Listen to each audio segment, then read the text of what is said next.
हाँ जी, जय सिया राम। आज जय सिया राम कहने का मन किया क्योंकि कल का दिन 22 जनवरी 2024 का दिन हमको किसी को भी नहीं भूलेगा, चाहे वो किसी भी धर्म के हों।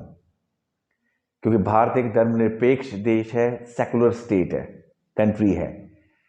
और राम सभी की आस्था के प्रतीक हैं। और कल रामलला एक टेंट में से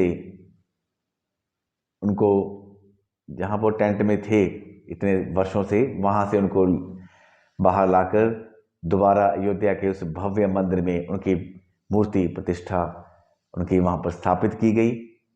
और वहाँ पर सभी धर्मों के लोग आए, उनकी उपस्थिति हम लोगों ने देखी। और सबसे बड़ी बात, हमारे भारत के प्रधानमंत्री माननीय श्री नरेंद्र दामोदर दास मोदी जी, उन्होंने अपने कर कमलों से इस भव्य आयोजन में भाग लिया। और एक बात और है यहाँ पर कि भारत में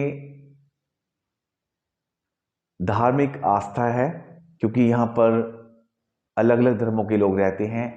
और ये बात सच है कि सभी धर्मों के लोग एक दूसरे के धर्म की रिस्पेक्ट करते हैं, उसका मान सम्मान करते हैं। और अब आप इसका एक उदाहरण देख लीजिए कि किस तरह ये बात कही जा रही थी कि रामलला के स्थापित होने के बाद या राम मंदिर बनने के बाद देश में हालात ऐसे हो जाएंगे, वैसे हो जाएंगे।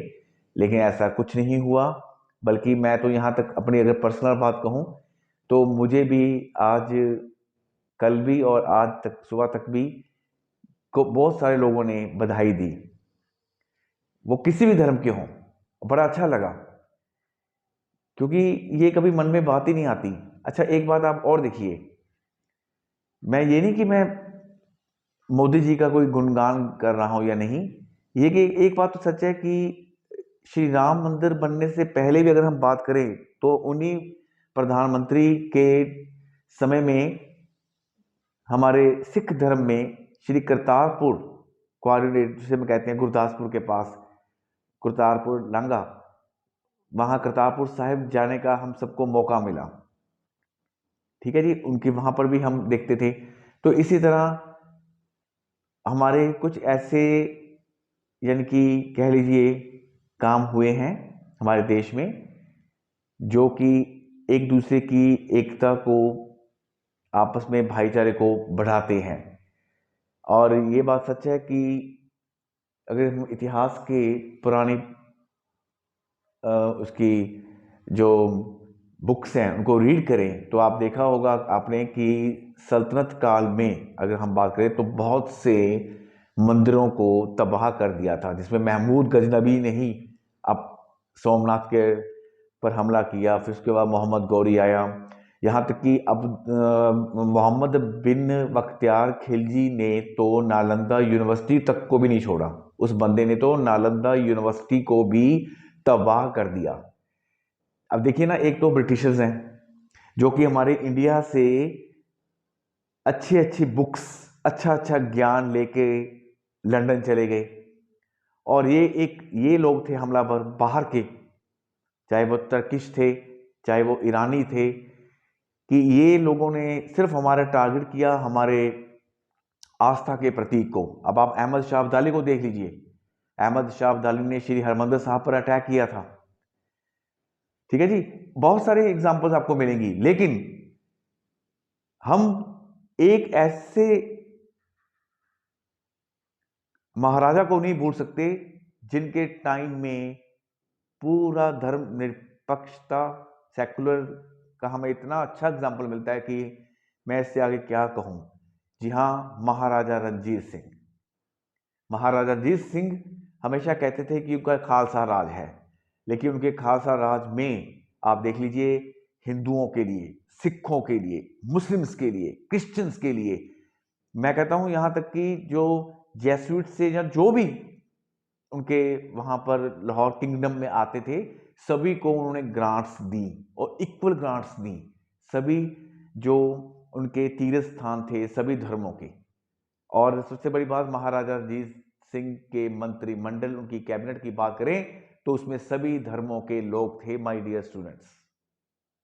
और देखिए आज भी पंजाब में अगर हम हिस्ट्री की बात करते हैं या वर्ल्ड हिस्ट्री की बात करते हैं तो माफ़ कीजिएगा, लाला लाजपत राय खुद कहा कहते थे, लाला जी हमेशा कहते थे, लाला लाजपत राय, कि मुझे शेरे पंजाब मत कहा करो, मैं सिर्फ पंजाब केसरी हूँ।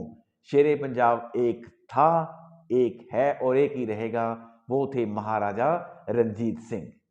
आप सोच रहे होंगे कि श्री राम का टॉपिक लेकर आज निशांत जी महाराजा रणजीत सिंह पर क्यों चले गए, क्योंकि मैंने आज ये महसूस किया कि वाकई में हमारा देश एक धर्मनिरपेक्ष देश है और सभी एक दूसरे का वाकई में दिल से बहुत प्यार करते हैं और सम्मान करते हैं, कोई ऐसी वैसी बात नहीं।